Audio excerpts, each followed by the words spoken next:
Now, Washington Mornings on the Mall. And AM 630. WMAL. 8-0 on WMAL. Neven and Wilson with you. And like rank amateurs, we've cleared the phone lines, even though we still wanted to talk to you. So if there are 9 lines open right now. If you want to weigh in on Super Tuesday, do so. 1-888-630-9625. 1-888-630-WMAL. Michael Barone joins us right now. He's the senior political analyst for the Washington Examiner, a guy that knows politics probably better than anybody in the country. All right, so Super Tuesday last night, Romney wins 6 states, including Ohio. Santorum wins 3, including Oklahoma and Tennessee. Gingrich wins 1, his home state of Georgia. What is the headline for you this morning out of Super Tuesday? Well, my headline is Mitt Romney wins Ohio, big delegate haul. But he didn't seal the deal, did he? No, he didn't seal the deal. The Republicans have got these rules this year that resemble what the Democrats' rules have been over the years, which is you allocate, states tend to allocate delegates by proportional representation until we get past the April 1st red line.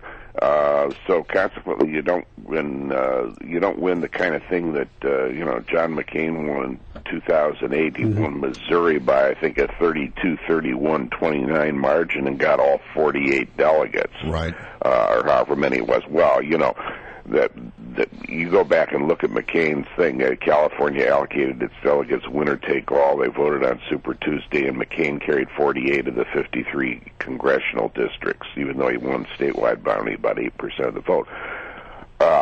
That's not possible for anybody to do. Mitt Romney did a pretty good job tonight by getting the big, a very big delegate haul from his big victory and native victory in Massachusetts, from Virginia, where the only other candidate on the ballot was Ron Paul, and from Ohio, where his delegate haul was augmented because Rick Santorum didn't get any delegates from 3 congressional districts where he didn't file delegates, including the 6th district along the Ohio River, which includes Steubenville, where he had his election victory night, in the county which he carried 3-1 over Mitt Romney. Right. No delegates. All right, so here, let me ask you a couple quick questions. Number one, do you see a pathway to victory for Mitt Romney? You do clearly, right? Yeah, I think okay, now what about Santorum? Is there a pathway to victory for Santorum?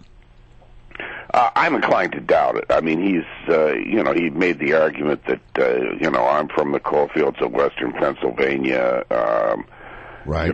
My natural habitat should be states like Ohio and Michigan. Well, he lost Ohio by a point. He lost Michigan by 3 points. It's pretty close.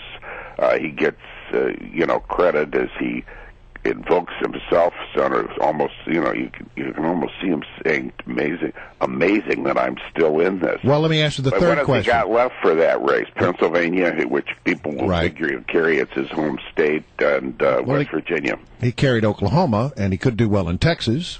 But here's the third question is, okay, if it's a more difficult pathway for Santorum, how does the scenario change if Newt Gingrich is no longer in the picture?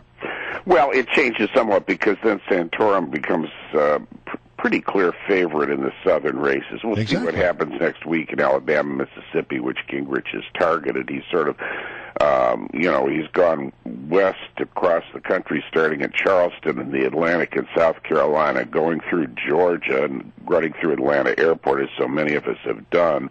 And he's headed west to Alabama, Mississippi. It does leave a fair swath of the country uncovered. Romney clearly does not capture voters' imagination in the South.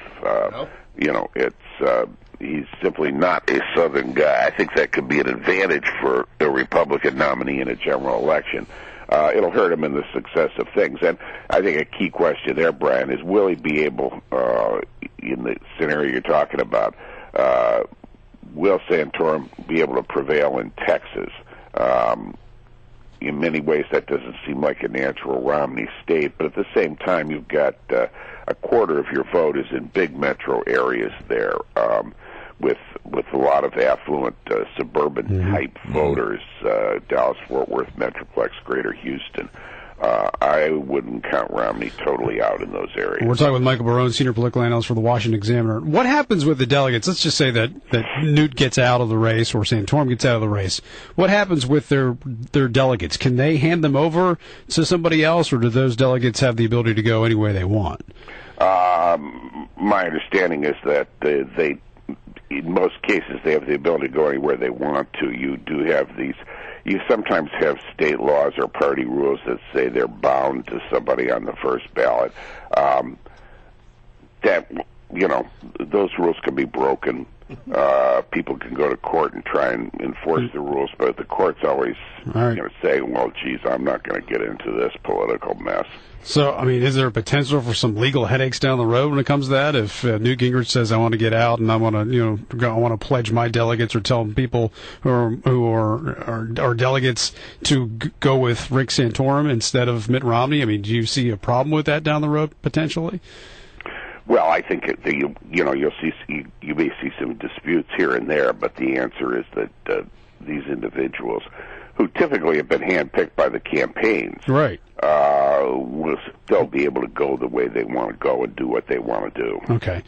Anything from the exit polling that jumped out at you last night? Well, what jumped out at me once again is that Mitt Romney's does best with affluent voters, high income, high education. This was true in 2008 when he was billed as the conservative candidate. It's true in 2012 when he's billed by some as the squishy moderate. And he seems to have a kind of natural appeal to this demographic. It's not a demographic we paid lots of attention to. Analysts like to look at the white non-college vote.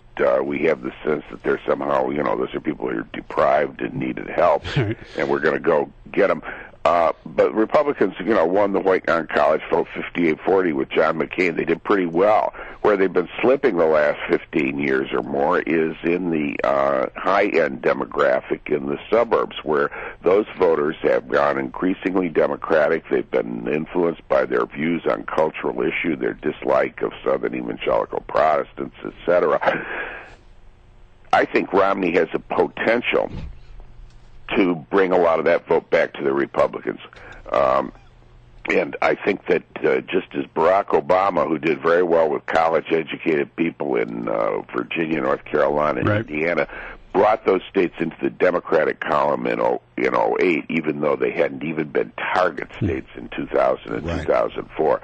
So that affluent vote, Republicans don't like to be portrayed as seeking the votes of affluent people, going after the rich.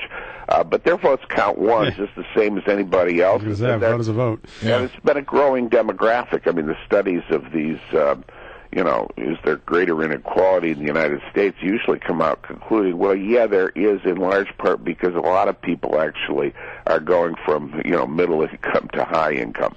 And that's a significant demographic, and Romney seems to have an appeal with that demographic that no Republican nominees had since the first George Bush in 1988. All right. Michael, always good to have you on. Thanks very much. We appreciate it.